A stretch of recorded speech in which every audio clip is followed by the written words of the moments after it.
Shikues të dashur, jemi rikthyer në studio, ora po shënon 9:10 minuta dhe tutje pas edicionit të lajmeve të orës 9, pas këngës nga Yllimani dhe Rita Ora, do të vazhdojmë në një temë krejtësisht tjetër, ku ne kam paralajmëruar edhe qysh herët në mëngjes, pra do flasim për 16 ditët e aktivizmit kundër dhunës me bazë gjinore bashkë me këshilltaren e ministrit të drejtësisë, që është Vlora Limani Hajnuni, ku do diskutojmë se çka ka risi si vjet, cili është slogani, cila do të jenë aktivitetet, me qënë se si çdo herë tjetër,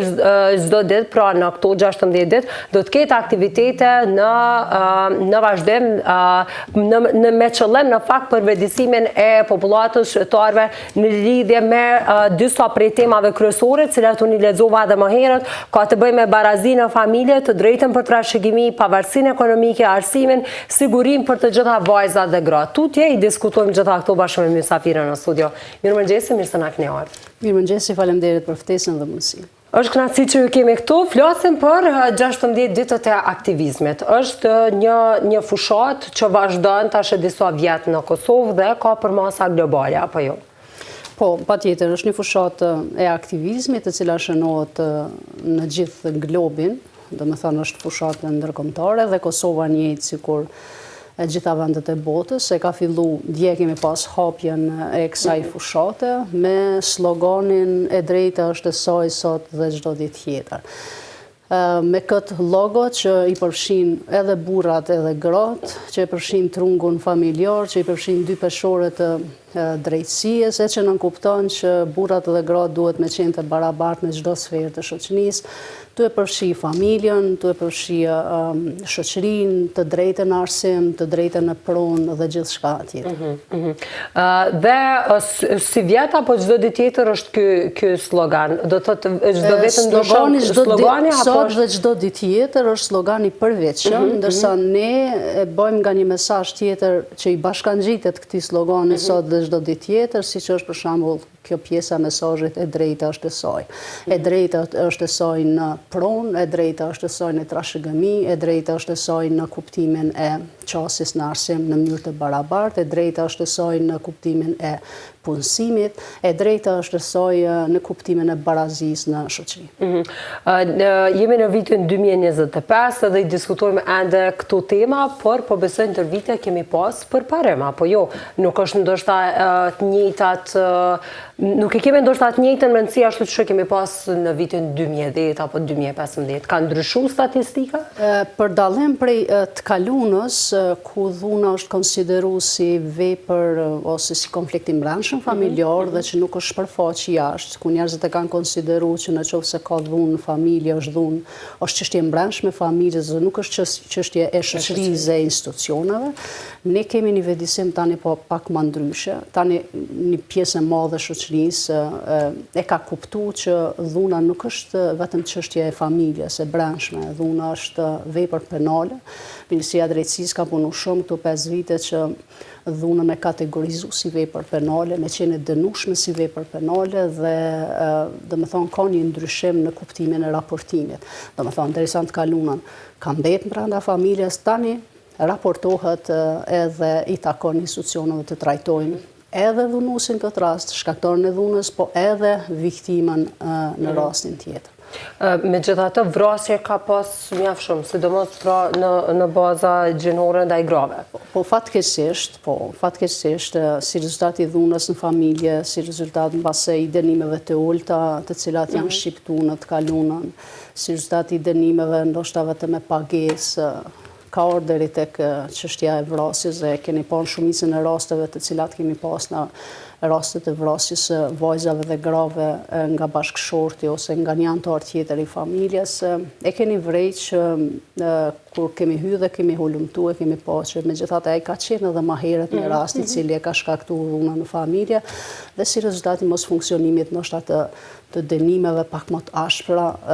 që ja jep me kuptu që prap dhuna nuk është çështje e brendshme familjes, po dhuna është vepër penale dhe për këtë çështje mund të dënohesh me dënimet më të ashpra. Fatkeqësisht kemi pas raste të tilla ku gratë dhe vajzat e reja kanë humbur jetën si rezultati një cikli të dhunës brenda familjes dhe i bazuar kryesisht në bazë. Po ndoshta duhet me pas ndryshime në ligje në këto raste që me ardhë me dënime të... Po e thashë, Ministria e Drejtësisë ka punuar shumë që këto ligje kodi penal të ashpërsoj dënimet, ne kemi punu shumë edhe ngritjen e kapaciteteve të prokurorëve, edhe Këshilli Gjyqësor dhe Këshilli Prokurorial,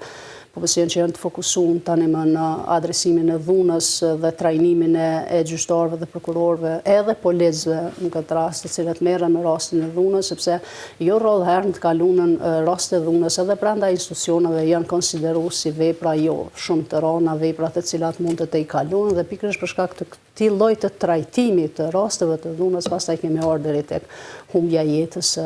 grave dhe vajzave.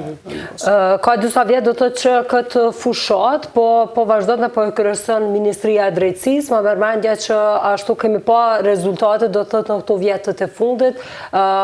si vjet cilat janë ato prej aktivitetet që keni mendu të merrni pjesë dhe të fokusohen edhe më tepër. 16 aktivitete ose ndoshta edhe më tepër janë të shumta apo disa prej atyre nëse mundeni më na i përmend. Po, për dallim prej të kalunës, do më thonë, janë këto vitet e fundit, është Ministria e Drejtësisë gjithsesi zyra koordinatorët nacional, ose koordinatori nacional që me ligjin për parandalim dhe mbrojtje nga dhuna është Ministri i Drejtësisë, e ka marrë në udhëheqje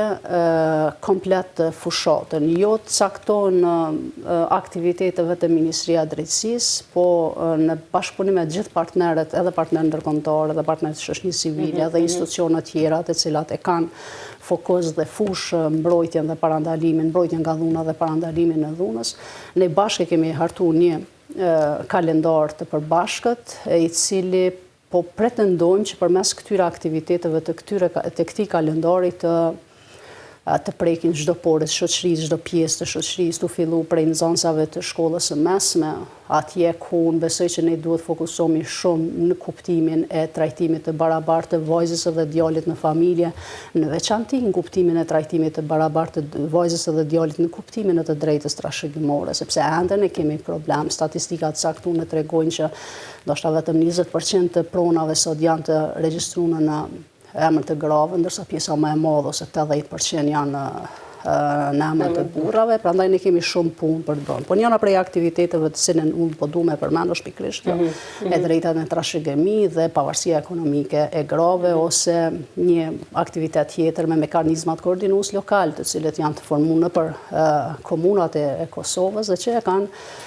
obligim me i trajtu rastet e dhunës në familje. Në këto aktivitete mundët me marrë pjesë shoqëria civile, do të thotë qytetarët mundën me qenë pjesë e diskutimeve, aktiviteteve, çka do të bëhet. Absolutisht, ne Ministria e Drejtësisë ka ndërtuar një sistem, edhe Qeveria e Republikës Kosovës dorën zemër, shteti sistemi i Kosovës e ka ndërtuar një sistem të tillë që edhe në hartimin e legjislacionit, edhe në zbatimin e legjislacionit adekuat, shoqëria civile është pjesëtare. Pjesëtare thuajse vendimmarrëse në kuptimin e planifikimit të ndryshimeve ligjore të cilat ne duhet i bëjmë me qëllim të arritjes efektit për cilën ne po i organizojmë këto 16 ditë, dhe në kuptimin e implementimit të projekteve të Ministrisë në kuptimin e ofrimit të shërbimeve direkte për viktimat e dhunës, që ne kemi shumë organizata partnera. Për shembull, për këto prej 2021 deri në këtë vit është dikon rreth 8.2 milion euro buxheti më i madh i ndonë ndonjëherë për fushën e shërbimeve sociale, edhe në pjesë e kësaj fushës së shërbimeve sociale janë edhe fusha e dhunës dhunës kundër grave dhe e bazuar në gjini. Dhe prej këtyre 8.2 milion euro kam përfituar ose kemi projekte të cilat shteti i ka kontraktuar me qëllim të ofrimit të shërbimit për viktimat e dhunës, me ndihmë me u rikuperu dhe me u risocializu, apo me u rikuperu, me u strehu, një farë lloj është mbrojtje sociale. Përveç kësaj është edhe një grant, edhe një politikë tjetër e qeverisë, gjithsesi në Ministrisë Financave, e cila kanë lansuar bashkë me Ministrinë e Drejtësisë një mas të punësimit për viktimat e dhunës, ku Ministria e Financave subvencionon një pjesë të pagës për çdo viktimë e cila punësohet në një institucion të caktuar. Megjithatë, ne pavarësisht krejt këtyre politikave të cilat ne i kemi bërë këto vitet e fundit, megjithatë kemi ende shumë punë, në veçanti për risocializim dhe reintegrim të plotë të viktimës në shoqëri. Për shkak se ndoshta shumica prej këtyre grave kthehen përsëri te dhunuesi, shumica prej atyre rasteve që tregojmë ndoshta pas vrasjes apo pas rasteve të cilat bëhen mediatike dhe bëhen më të mëdha, kthehen për shkak që nuk kanë pavarësi ekonomike, nuk kanë një vend të punës, nuk kanë një strek ku të kthehen, qoftë nëse familja e pranon apo nuk e pranon, sidoqoftë kjo ka qenë ajo zinxhiri dhe andaj reintegrimi i tyre në shoqëri besoj është mjaft e rëndësishme. Pikërisht për këtë arsye e thash, deri tani kemi punuar shumë në vetëdijsimin e publikut për të raportuar dhunën dhe për të mos mbetë dhuna brenda katër mureve, ku nuk e sheh kërkush dhe nuk i intereson kërkujt për dhunën. Ne në këtë vetë jemi fokusu në barazinë e plot të e nisë prej të drejtës vajzës në trashëgimi. Ne në tradita e kemi ende të mangët këtë proces, ende e menojmë mos e konsiderojmë vajzën si e derës e huj dhe mendojmë që cikli dhunës vazhdon rritet, nuk pretendojmë që ne mund të zhdukim dhunën komplet, por cikli dhunës vazhdon e rritet pikërisht të mos pavarësisë ekonomike të gruas. Një grua e cila është e pavarur ekonomikisht, një vajzë e cila është e pavarur ekonomikisht, një vajzë e cila e ka trashëgimin, unë nuk e besoj që e duron dhunën. Në momentin e parë të dhunës, qoftë fizike, qoftë psikologjike, unë besoj që i jap fund, sepse është më mirë me i dhënë fund një bashkëjetese të tillë ose një martese të tillë, sesa me ardhur deri te cikli fundit kur është vrasja dhe humbja e jetës. Prandaj po besoj që shumë e rëndësishme edhe të fokusohemi edhe tek arsimet që keni njërin prej temave të cilat do të diskutohen dhe do të ketë aktivitete në mënyrë që ato të arsimohen, të vazhdojnë tutje, të gjejnë një vend të punës, të kryejnë studimet universitare dhe të jenë të lira për vete, pastaj të marrin hapa dhe vendime tutje. Absolutisht, absolutisht. Po fjalimi dje i ministrit në hapje dhe në video mesazhin të cilin kemi lancuar dje ka qenë pikërisht kjo barazia në çdo kuptim të fjalës dhe në çdo sferë të jetës. Atëherë kur ne arrim që vajza të trajtohet drejt dhe sakt, ashtu siç e lind Zoti, sepse ajo lind me të drejtat e saj dhe nuk është çështja nëse dikujt duhet me i dhënë të drejtë, po secili që lind këtë botë vjen me të drejtën e saj, prandaj kështu duhet ta kuptojmë. E drejta në arsim, e drejta në trashëgimi, e drejta në pronë, e drejta në punësim, e drejta në arktim, e drejta në çdo sferë të jetës dhe në çdo pore të shoqërisë. Për krejt ata që duan me ditë dhe me pas informata drejt këtyre aktiviteteve, drejt diskutimeve çka do të bëhet, ku munden me i gjetë? Është një webfaqe që ekziston? Është webfaqja e Ministrisë Drejtësisë, cilin ne kemi edhe një databazë e cila ka të shënuara të dhënat të cilat i tregojnë statistikat edhe të atyre që shkaktojnë dhunë, edhe të atyre që janë viktima të dhunës, edhe çështje tjera të cilat mund t'i gjeni në website-in e Ministrisë Drejtësisë. Ju shërben kjo njerëzve me po këto? Absolutisht, neve na shërben mas pari. Pikërisht për këtë arsye edhe është hartu. Neve na shërben me pa se kapi orientojmë politikat e tona. Për shembull, nëse i shihni vitin e fundit, e shihni që grup mosha e cila shkakton dhunë në familjen e këto statistika është 30 dhe 40, ndërsa 30 dhe 40 vjeç, ndërsa grup mosha e cila është viktim e dhunës në familje dhe dhunës në bazë gjinore është 20 dhe 30 vjeç. Dhe i keni statistikat natyrisht në website-in e Ministrisë së Drejtësisë edhe për çështjen e gjinisë, sepse ka raste edhe të anës së kundërt, edhe pse janë në numër shumë të vogla, po megjithatë janë edhe në moshë, edhe në gjini, edhe në nacionalitet, edhe në sipas komunës, sipas rajonit, domethënë gjitha këto dhona mund t'i gjeni edhe ju si media, po edhe neve na shërbejnë për hartim të politikave. Matutje ka dojmë me orientu politikën, ose marrim një dhënë se ku kemi problemin përmes këtyre të dhënave, ku kemi problemin. Ku po shkon edhe s'po shkon. Po. Nderuar, faleminderit shumë për kohën, faleminderit për gjitha këto informata të cilat i keni ndoa me ne, shumë kënaqësi që ju patëm në studio. Faleminderit juve, faleminderit për ftesën edhe një herë dhe për mundësinë dhe faleminderit për bashkimin e juaj në këtë fushatë e cila është shumë e rëndësishme edhe për juve dhe për neve dhe për gjithë shoqërinë. Patjetër që po, kënaqësi.